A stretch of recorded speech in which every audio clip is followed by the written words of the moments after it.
Hello students, the lesson we are going to discuss today is about science. Where is science taking us? Written by S.W. Pennyquick. Actually, this is not written by, this is orated by, this is a radio talk. And this chapter was presented as a radio talk by S.W. Pennyquick. It was in Adelaide, Australia. Dr. S.W. Pennyquick gave his views about science, that where is science taking us. So in this chapter he talks about the role of science in modern life. He actually discusses with us that the purpose of science should have been different, as it is playing a different role. Now the science is confined to just material things. Now the science has played a very important role in producing the material things, but the non-material things like love, charity, honesty, compassion, you can say justice, these things are denied, these things are ignored. So science has not played any important role in such type of things. So in this chapter we will discuss science and its role. So I hope you will understand it properly. If you have any type of problem in understanding, you may consult me. So let us start the lesson. The writer says, when man first began to think, he asked himself the deepest of all questions, a question which you have undoubtedly asked yourself many times. What is the meaning of life? What is it all about? Where are we all going? What drives men ever forward to work and worry? And now there is this other big question, a new question which is beginning to force itself into our notice. One that is not aged old, that has not been with us since man first began to think. It is where is science taking us? First, where is science taking us with regard to ethical and spiritual values? As I have told you, we know that it is doing with regard to material things. For material things, it is daily business. It is daily business. But what is it doing with regard to non-material things? If the answer were nothing at all, that would be bad enough. But the actual answer is less than nothing. Nothing at all. That it has played some role, but less than nothing. Here science is actually doing less than nothing. Its material teaching have been so overemphasized that many people are floundering and wondering whether after all man is but a machine animated by forces over which he has no control. Let's concentrate on material things, the things that form the very strong hold of science. Look at the machine, for instance.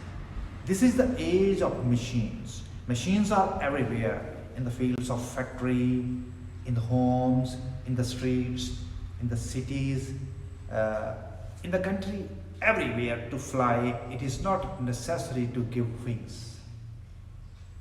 To have gills, there are machines. To kill our fellow men in overwhelming numbers, there are machines.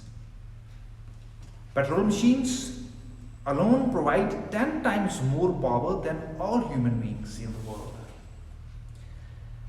In the busiest countries,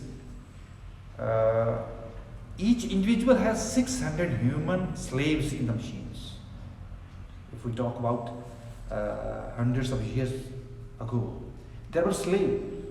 And the slaves used to work for the men, for the kings, for the queens, and for the rich people. But now slaves are nowhere.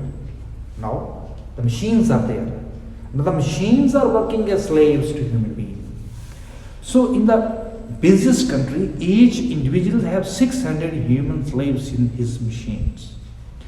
What are the consequences of this abnormal power? Before the war, it looked as though it might be possible for the first time in history to provide food and clothing and shelter for all the teeming population of the world. Every man, every woman, and every child. This would have been one of the greatest triumph of science, greatest victory of science, and yet many a times, especially during the war, we have seen the world crammed full of food and people hungry. What a great confusion the writer has created here. Food is everywhere, but people are hungry. A great difference. For that is the way of science and machines aid. Science produces the goods, it makes goods, but has no control over the consequences. The machine age gives us year by year more hours of leisure, but it fails to teach us how to use them. It gives us mechanical habits of mind and represents the spirit of adventure, except along machine-made lines. We will need all our creative powers to think our way out of the social problems which science has created for us. It is science that gives us the unexpected redistribution of the age groups. And now you will be very much surprised to know that almost every year some modern drugs adds a little more to average span of life. One thing I want to make it clear that this topic, this chapter was orated in almost 1935, near about 1935. And the poet is talking almost 70 years ago, 70 to 80 years ago, it has happened. 1935, and now we are talking in 2020. So you may see the difference. He says that the new drugs are adding, and the average span of life is now increasing until the upper group is overcrowded. Upper group means the people who are above the age of 60. They are not dying. Why? Because modern medicines, due to the modern drugs which are being invented daily, and the doctors and the engineers are doing a lot to maximize the age of a man. So he says that the upper group is overcrowded. In the United States, he is talking about United States. For instance, there are already 9 million people over the age of 60. This talk was delivered around the 1950s. In 15 years' time, the number will reach the astonishing figure of 45 million. Who is to keep them? It will need some readjustment. And so, society goes on raising its problems. Compared with our fundamental questions, what is life? These problems we seem to be of less importance, but they are not really so. What is happening is that science is creating problems faster than they can be solved. Man is struggling in a sort of vicious circle, always trying to catch up and never getting nearer. And there are no signs that the glut of discoveries is coming to an end. War is the worst example. Science has pushed it so far, so forward, that ethics and morals are floundering hopelessly behind.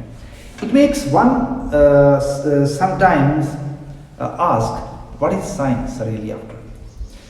What are its aims? What is its goal? Its aims seem to be very obvious, very clear. They are material, of course. One aim is the complete understanding, indeed the conquest of man's environment and the victory of everything that is material, big or small, bringing all powers within man's reach. The other aim is the understanding of the mysterious that lies within the human body. Mysteries that lies within the human body. The material mysteries, the innumerable chemical and physical actions that make the body work. If these are the apparent aims of science, surely they cannot represent the ultimate goal. The ultimate goal, if there is such a thing, must be the understanding of everything that makes life worthwhile. The enrichment of all that life means. That goes behind material things. For man needs more than food and shelter and clothing and the understanding of what goes on within his stomach. What is really needed in the world today, perhaps more than ever before. It is not some new shattering discovery in nuclear physics or some breathtaking discovery in chemical or medicine.